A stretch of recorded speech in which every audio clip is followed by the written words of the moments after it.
Look at me. Yeah. Worse. Betty Boop.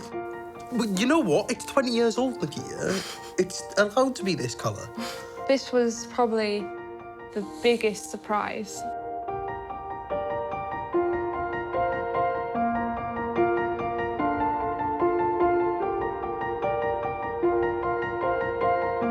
Most children, even if they're adopted at the age of 6 months, 1 year old, they still have a life and memories. There'll be first teddy bears, there'll be even, you know, bracelets from hospital. And I think I'd be so lost without the items I've had. When I was 2, I went to foster carers. We're still in contact to this day. And one of my key sort of items I sort of have from them is this blanket. It's always been a very significant item just because it is that sort of big cuddly connection with them. When I was 4 years old, I was adopted by my 2 mums. I would describe my childhood very happy, and I was very supported by my adoptive parents. They've also, I think, have that side of actually, well, we did sign up for adoption, and actually we were never just adopting Tegan, we were adopting, you know, her history and her family. As I grew up, I think it just grew more and more of like, so why haven't I met this person or had anything to do with him as such? I was like, I don't care if contact doesn't work out, I just need to know this information. It was a phone call, wasn't it, when I first heard your voice? And yeah, it was amazing. It was like the sweetest thing you could hear, I suppose. It was like music to my ears. It was a dream come true. We sort of found out we're both big gamers. Yeah. I'm not great at fighting zombies, it was seeing, so Dad does sort of dad mode, where he rushes in and goes, leave Tegan alone, you know, and I think it does help us really bond. You said you had a sonogram. It's almost very precious in that sense of, that was like the first time you met me as such. It is. I carried that around for many years until I was able to return it to you. Yeah. Yeah, so it's been very special, very special. So I was adopted at 6 weeks old by my mum and my dad, and I grew up with 2 siblings who are my mum and dad's birth children. And she was a little sweetheart when she joined the family. I was the only person that wasn't white in my village and perhaps in the area that I grew up.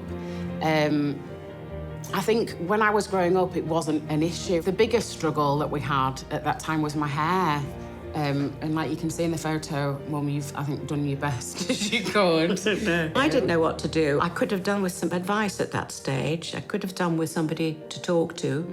So this is what I had. This is Emma's history, and this is the information I had about my birth parents and why I became to be adopted. That was sent to us when Emmy came to us as a baby, and you always knew where it was. So I'd just sometimes just take myself off and just sit somewhere quiet and just read it. It wasn't until I went to college that my identity issues were raised. I didn't feel like I was anybody. I didn't feel I belonged anywhere. I felt quite alone. That was really when I thought I need to work out who I am and where I come from. This is from my birth dad.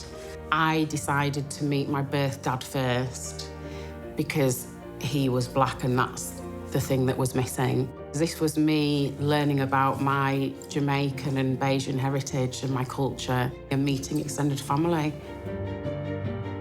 We've always known we're adopted. We used to get letters from our birth parents. My mum would bring out the letters and she would read them out to us and we'd sit and listen to them. So at one point I wanted to know how I got my name. And it says here, Nikita Louise, your dad picked your name. There's a TV show called La Femme Nikita. I think it was quite a special thing for us all to find out exactly why we were called what we were called. The item that I have that's probably the best to describe my childhood is Callum. He's a stuffed dog that I got when I was a baby. It's sort of been with me my whole life and I still sleep with him almost every night. It doesn't stink. Yes. No, it doesn't. It's amazing. He makes me feel safe. Yeah, so we are ridiculously close to each other and you're always there to look after us. Mm-hmm. But then I'm always there to pick you up when you struggle. Yep. I'm gonna cry. I know, me too. I am adopted, but it doesn't define who I am. I think it's made all of us into who we are, and I think having all of the... It's the foundation for the house that is Yeah. us. Yeah.